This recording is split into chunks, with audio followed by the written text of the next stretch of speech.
My question is, we see many young women excelling in education and staying focused, while some young men are less engaged. What advice does Azur have for the young men and motivate them into better education?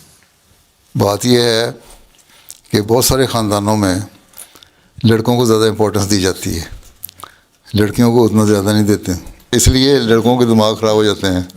وہ کہتے ہیں ہم لاڈلے، اس لیے ہمیں کام کی ضرورت نہیں ہے. وہ جن فیملیوں میں یہ ہے، اور بہت ساری فیملیوں میں ہے، ہمارے کلچر میں، یورپین کلچر میں نہیں ہوگا، لیکن ہمارے کلچر میں، اگر پاکستانی کلچر کی بیک گراؤنڈ سے آپ بات کر رہے ہوتے ہیں، آپ کے ذہن میں وہی ہے، تو وہ پھر لڑکیاں پھر محنت کرتی ہیں، پڑھتی ہیں، کیونکہ سمجھتی ہیں ہم نے اپنا فیوچر بنانا ہے.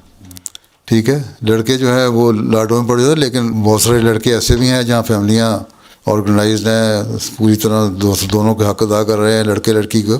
لڑکیاں بھی پڑھ رہے ہوتے ہیں، پھر بہت ساری فیملیاں آتی ہیں، لڑکے بھی پی ایچ ڈی کر رہے ہیں، لڑکیاں بھی پی ایچ ڈی کر رہی ہیں، لڑکے بھی میڈیسن کر رہے ہیں، وہ بھی کر رہی ہیں. لیکن وہاں جہاں ڈسکرمنیشن ہوتی ہے نا تھوڑی سی، وہاں یہ سارے مسائل پیدا ہوتے ہیں. وہ نہ پیدا ہونے دیں، ٹھیک ہے، اس نے ٹریٹ کریں. اب یہ صرف یہی بات نہیں، دین کے معاملے میں بات ہے. مجھے کسی نے چند دن نہیں ہوئے، کسی لڑکی نے خط لکھا کہ ہمیں ماں کہتی ہے کہ نماز پڑھو، اور ہم نمازیں پڑھ رہے ہیں، ماں بھی میری بڑی اچھی نمازیں پڑھتی ہے، اور ہم لڑکیاں بھی پڑھتی ہیں، لیکن ہمارا بھائی جو ہے نا، وہ اب ایک عمر پہنچ کے نمازیں پڑھنے چھوڑ دیا ہے. اور کیوں؟ اس لیے کہ ہمارا باپ جو ہے وہ ریگولر نہیں نمازوں میں. اور جب میں نے اس کو کہا تو نماز پڑھو، تو کہتا ہے نمازیں پڑھنا لڑکیوں کا کام ہے، لڑکوں کا نہیں.